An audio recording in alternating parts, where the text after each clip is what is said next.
Hey guys, Pilot Geek here, and what I thought was going to be a very simple light swap for the X24 turned out to be an absolute nightmare. As you can see, I'm holding the controller for it in my hand because I accidentally burnt part of it out.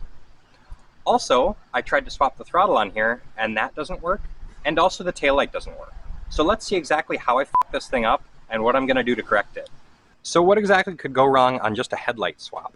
Well, as you can see, I have the controller out of here because I burned out the transistor that controls the headlights. Now, if you've seen reviews for the M20, you might notice that it's got a separate switch for the headlights. It doesn't work through the controller, and I think that's for a reason.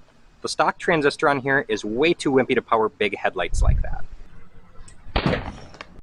Well, despite ordering a replacement transistor that should have theoretically been about 3 times as powerful, I just kept burning them out left and right. I seriously went through a whole handful of these darn transistors before I figured out what the problem was.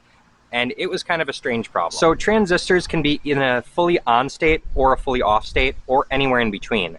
And the default resistor value in here was too high to the point that it wouldn't let enough current pass to fully turn on the transistor. This meant that the transistor was stuck kind of half on, and the extra resistance from the current going through it would just blow it up immediately. Once I changed it out from a 20K resistor to a 10K resistor, everything worked fine. So as you can see, I've got this all gooped back up and ready to go in. I did test this, everything should be working. So at least there's that settled.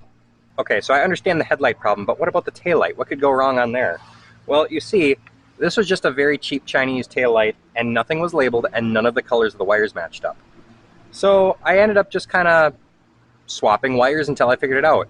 Unfortunately, that meant that at one point I accidentally shorted positive and negative through the brake, and I burnt out the sensor for the brake lever. Now these are replaceable. It's just a little tiny wire with a sensor that goes right in this little plug. Unfortunately, it seems like not a lot of people sell these. I did find one online, but it was a little bit pricey until I figured out that it's actually just a reed switch. This standard part off of Amazon worked just fine. So if you're dumb like me and end up dead shorting your brake cable sensor, there's a lot cheaper solution than buying an entirely new handle. After testing function with my multimeter, I spliced in the replacement switch. Despite this new headlight transistor being able to switch the entire load, I decided to change my plans and wire the low beam to always be on, with the ring light on a physical switch, leaving the high beam as the only one controllable by the display. The low beam is always on as a running light, and the high beam can turn on automatically at night, and then I can switch the halo light when riding on the road.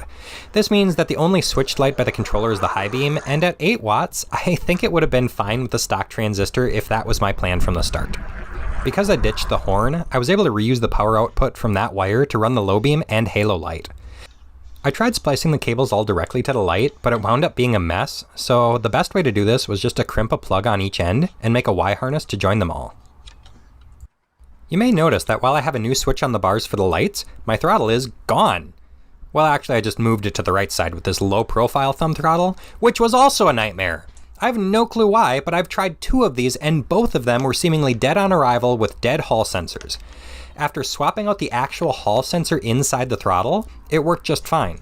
I would love to recommend this throttle as it feels super smooth and has a rubber grip, but the damn thing didn't work out of the box.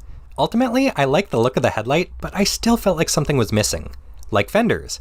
I used this cheap kit from Amazon, and while the fenders themselves are nice, I wasn't fond of the cheap mount that it used. Instead, I whacked a star-fangled nut up into the bottom of the steer tube so I can have something actually secure to screw the fender bracket to. I think these really complete the look of the bike, and it kinda looks like a little dirt bike now. Not that I need another one of those. So while this modification was way more of a pain in the butt than I intended it to be, I will say I'm very happy with the results.